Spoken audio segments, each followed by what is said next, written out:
Olá! Você já se perguntou o que se passava na cabeça dos europeus no período das grandes navegações? Será que eles tinham medo do desconhecido? Ou será que eles eram aventureiros a tal ponto de acreditar que ia sempre encontrar algo positivo além do mar? Meu nome é Nayara e eu vou esclarecer essas dúvidas. Vamos lá?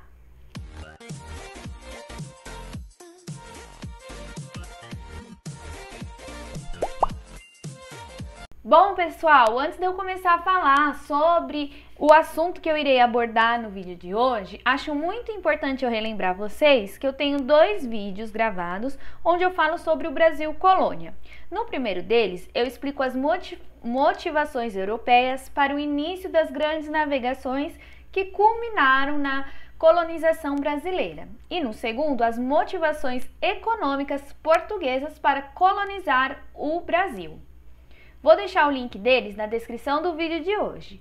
Agora, se você preferir ir primeiramente para esses vídeos e depois retornar no assunto de hoje, é só clicar no cardzinho que aparece na tela que ele vai te levar para o início da playlist e depois automaticamente você vai entrar no vídeo de hoje, tá bom? Bom, pessoal, agora a gente vai entender como estava o imaginário europeu durante o período das grandes navegações, né? Como eles pensavam, que eles tinham de visão de mundo neste período. Também vamos entender a visão que eles tinham para com a América, o que eles acreditavam estar encontrando ao se deparar com o território americano.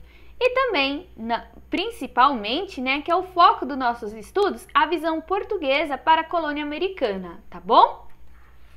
Bom, vamos voltar lá na Europa, né? O início das grandes navegações marcou o início de um novo tempo. Por quê? Antes das grandes navegações não existia esse conhecimento dessas novas terras que estariam por vir a serem conhecidas. Então, quando eles descobrem essas novas terras, há uma mudança no pensamento europeu. E por isso que se diz que tem o início de um novo tempo dentro da Europa, tá? Colombo foi o primeiro sujeito a chegar no continente americano. Ele chegou primeiro nas ilhas caribenhas. Ao chegar ali, ele buscava características asiáticas naquela região. Isso acontece porque as viagens para o Atlântico eram baseadas em narrativas medievais. O que isso quer dizer? Na Europa medieval, circulava histórias de viajantes que iam para a Ásia. E lá eles se deparavam com gigantes, com pessoas muito diferentes da qual existia ali dentro da Europa. Então, quando Colombo chega no continente americano, ele está buscando essas características presentes nessas narrativas medievais, tá? Neste período, ouvir valia muito mais do que ver. Então, eles acreditavam fielmente nas histórias que eram contadas para eles dessas viagens dos europeus, né? Medievais ali para o continente asiático, para o norte da África. Todas essas rotas eram por vias terrestres. Então o Atlântico era uma nova descoberta e eles buscavam encontrar essas mesmas aventuras dessas narrativas medievais, tá? Como eu disse, esse imaginário, essas histórias eram repletas de fantasias. Então essas histórias eram marcadas por gigantes, por monstruosos, pessoas monstruosas, grandes, com feições muito diferentes daquela presente no continente europeu. Então, a Europa não consegue se reconhecer no outro devido a esse imaginário muito grande que foi construído no período medieval, né? Em que os viajantes que iam para regiões mais asiáticas narravam encontrar sujeitos gigantescos, muito diferentes daqueles que haviam ali dentro da Europa. Por isso que os europeus não conseguiam se enxergar no outro. Após as grandes navegações, surgiu um interesse muito grande em ouvir as histórias e também ver a veracidade dessas histórias, se elas realmente eram verdadeiras, né? E isso faz com que há um impulsionamento nas viagens. Todo mundo queria estar viajando para essas novas terras que estavam sendo descobertas, alinhando aí o real com o imaginário, tá bom? Para os europeus, existiam apenas 3 continentes, 2 trópicos, o Equador, né, a linha do Equador, e 5 zonas climáticas. Eles não tinham nenhum conhecimento do continente americano e de outros mares, além desses aqui que banhavam esses 3 continentes, tá bom? Para eles, a Ásia era um lugar muito distante. Então, se algum sujeito europeu conseguisse viajar para os territórios asiáticos mais distantes da Europa, eles iriam encontrar diversos povos, inclusive monstruosos, como ciclopes, trogloditas, acéfalos, pessoas muito diferentes daquelas que estavam dentro da Europa, tá bom? Isso gera um temor muito grande nessas viagens, eles tinham muito medo nas empreitadas dessas viagens, por isso que demorou-se muito para desbravarem o Atlântico, eles tinham muito medo do que eles iriam encontrar. Lembrando que essas viagens para a Ásia sempre ocorriam de formas terrestres, então eles tinham muito medo do que eles iam se deparar ao desbravar o Atlântico, tá bom? Só que também eles tinham um desejo muito grande, né, em conquistar novas rotas comerciais, em ver essa exuberância dos homens, da natureza e dos animais que estavam presentes nas narrativas medievais, e eles tinham uma fascinação muito grande com as questões sexuais. Agora, a gente vai entender um pouquinho desse imaginário para o continente americano, tá bom?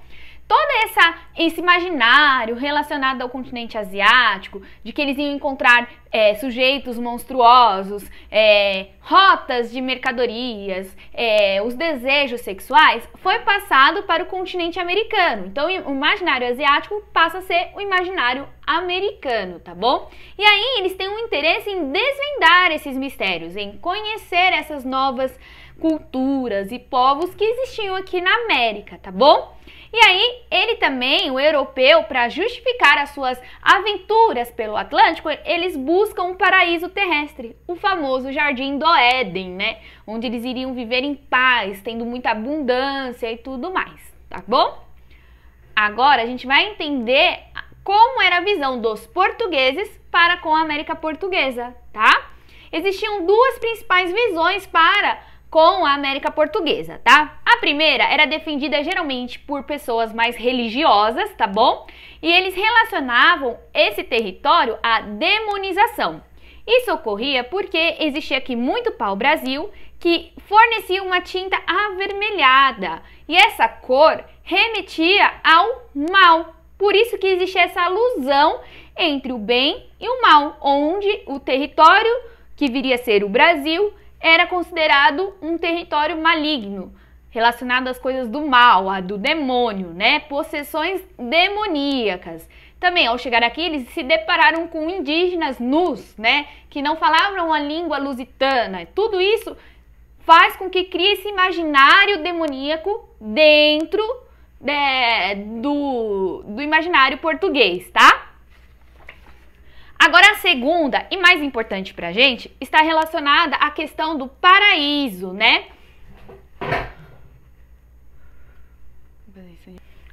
Bom, a segunda e mais importante pra gente está relacionada à questão do paraíso, tá? Pedro Álvares Cabral, ao chegar no Brasil, relata que tinha chegado ao céu, ao paraíso. Isso acontece porque a viagem era muito longa e tinha muitas adversidades. Vamos pensar que naquele período não existiam tantos recursos náuticos como há hoje. Então eles ficavam meses dentro do mar, faltava-se comida e muitas vezes água potável e, consequentemente, eles deliravam, começavam a ver animais monstruosos, objetos estranhos e tudo mais. Então, quando eles chegam no Brasil, se deparam com a riqueza da natureza brasileira, água abundante, comida abundante, existe essa criação do imaginário que eles tinham chegado no paraíso, que tinha passado a tormenta do mar e estavam chegando no paraíso, entendeu? E essa ideia foi muito vendida em Portugal para iniciar a colonização no Brasil, tá? Aí, alguns líderes portugueses defendiam a descoberta do Brasil de forma positiva, né? E por isso que ocorreu a colonização no Brasil. Eles acreditavam que o Brasil era um paraíso oculto, que Deus estava preservando para a chegada dos portugueses, tá? E aí sim eles poderiam lucrar muito com isso, adquirir muitos poderes, tanto econômicos e políticos, consequentemente religiosos, porque eles iriam catequizar alguns pagãos, tá? Com isso, eles vendiam a ideia que o descobrimento do Brasil era uma ação divina, foi promovida por Deus, que era muito positivo mesmo chegar na terra brasileira, tá? Reforçando essa religiosidade exacerbada do período, onde tudo era justificado através da religião no caso português, católica, tá bom? Então, todas essas manipulações imaginárias também culminou também nas justificativas das cruzadas com o infiel. A busca do ouro americano fez com que houvessem diversos conflitos com os povos nativos para buscar esse ouro. E aí eles falam que vão catequizar os indígenas, no caso brasileiro, e com isso eles vão achar esse ouro americano. Deus, a providência divina, vai fornecer essa descoberta desse ouro, fazendo com que essas pessoas lucrassem muito com a catequização dos infiéis aqui encontrado no território brasileiro, tá bom? Bom, agora, para finalizar, a gente tem que entender o seguinte, que as grandes navegações são motivadas por 3 vertentes, tá bom? A humana está relacionada com a virtude e o pecado, ou seja, o homem branco europeu está indo para territórios distantes onde há muito pagãos para catequizá-los, tá? E eles são, os brancos europeus têm a virtude, já têm o dom de serem puros, sem pecado, porque seguem uma religião católica ou protestante, né? A vertente divina, né, que está relacionada a Deus e o diabo, encontrar o paraíso ou o inferno, né, que está totalmente relacionada à questão da natureza, da natural, que é o paraíso terrestre, no caso da visão do Pedro Álvares Cabral, de chegar num território repleto de áreas verdes, de comida abundante, água abundante, e o inferno, que está relacionado às travessias, né, às grandes navegações, e chegando até ter visões com o maligno, né, com algo ruim.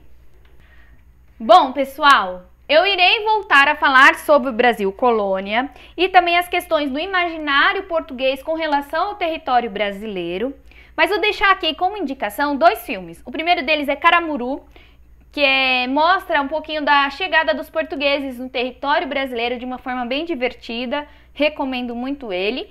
Também vou deixar como indicação o filme 1492, A Conquista do Paraíso, que narra a viagem de Colombo para as Américas, e ele retrata muito bem essa questão do imaginário, de estar no mar e sofrer diversas adversidades e chegar numa terra abundante. Ele narra bem essa questão aí de chegar no paraíso, né? Passar pelo inferno e chegar no paraíso, tá bom?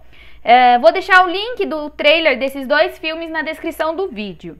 No vídeo de hoje eu usei como texto base o Novo Mundo entre Deus e o Diabo, de Laura de Melo de Souza. Vou deixar a bibliografia na descrição do vídeo também.